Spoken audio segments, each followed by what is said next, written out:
So natapos mo nang i-install ang Windows 11 Developer Preview sa iyong computer and some of your devices ay hindi na-recognize ng iyong installer.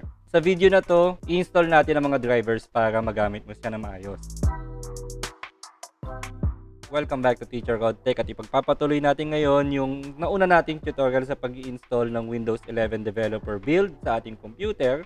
At para sa video naman na ito, i-install natin yung mga drivers para sa mga devices na hindi na-recognize ng ating Windows 11 installer. So ang tool na gagamitin natin ngayong araw is driverpack solution. And we'll try out if yung mga drivers na design para sa Windows 10 are compatible para dito sa developer build ng Windows 11. And also tatalakayin natin yung mga concerns ninyo at yung mga issues ninyo sa paggamit ng driver pack. So let's start. Now, here's our completed installation ng Windows 11 Developer Build. And as you can see, hindi lahat ng mga devices natin ay na-installan ng mga drivers ng ating Windows 11 installer.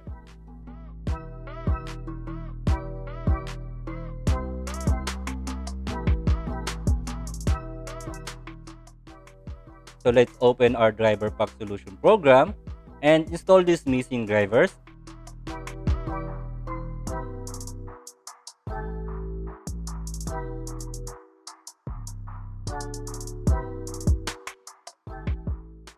At tulad na nabanggit natin sa ating previous video, we'll use yung expert mode and install all of the essential and driver updates na suggested na i-install.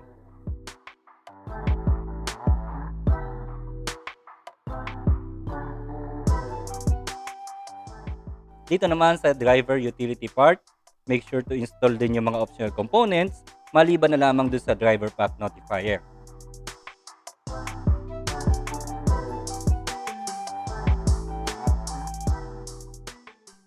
For this part naman, I unselect lahat ng mga software na add-on ng driver pack because I prefer to download and install this from the official na mga websites ng mga software na to, which I think is safer at saka makakasiguro kang ang dinadownload mo is yung latest version ng program na available. Sa settings naman, unselect yung driver pack protect, driver pack notifier, and send system operation statistics. Paliliwanag ko kung bakit mamaya-maya.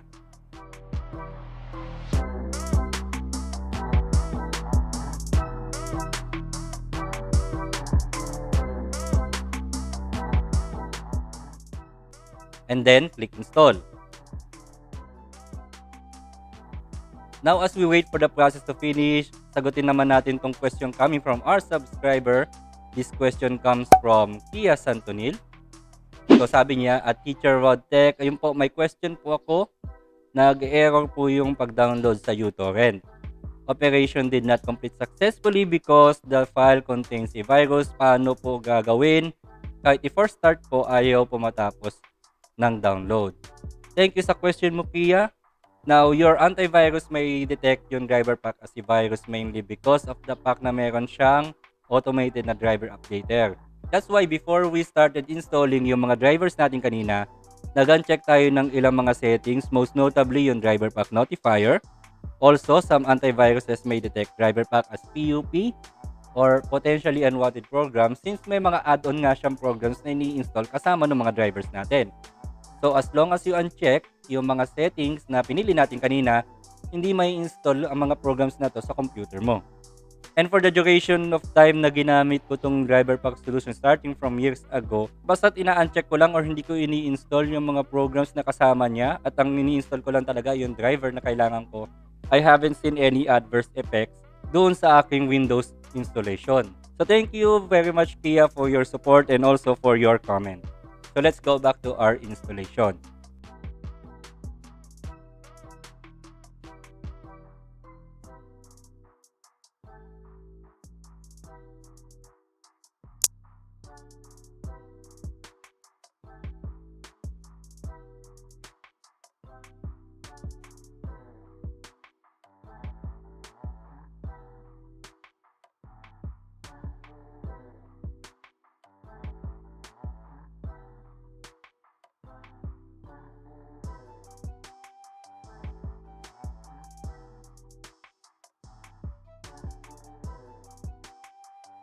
So tapos na yung installation process and as you can see, installed na ang mga drivers ko para sa aking graphics card, which is missing kanina, as well as yung mga drivers na mga devices na hindi na-install ng Windows 11 installer.